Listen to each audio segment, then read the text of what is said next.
Приятели, гледайте каква кола. Баркас. От едно време. Това е Ниса. Първата линейка. Гледай каква табела от едно време още. Край на колоната. Линейка е било. Вътре какво е? Много депресираща линейка. Тук носилката. Буркана. Гледай. Много стара Ниса. Вижте километража. Лудница.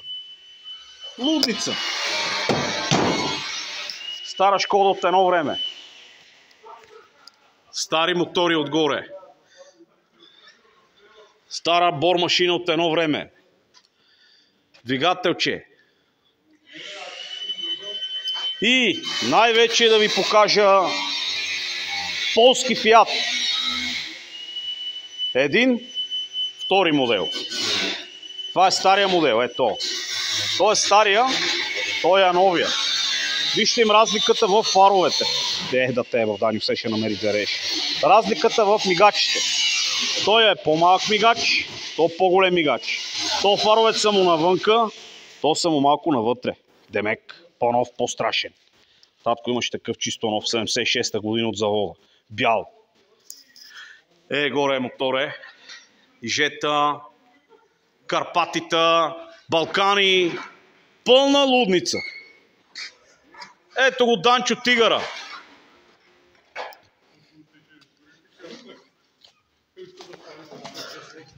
Ето, Жигула. Горе Жигула. Волга. Стара Волга, гледай колкава кола. Кадилак.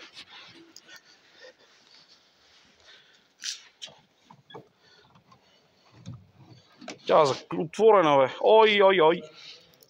Волгичката. Много яка Волга. Така, това е. Тук ще бъде, да ви кажа, във Велинград ретро музей. Ето това е Москвич 408. С този Москвич е сниман филма Башмайстора с Кирил Господинов.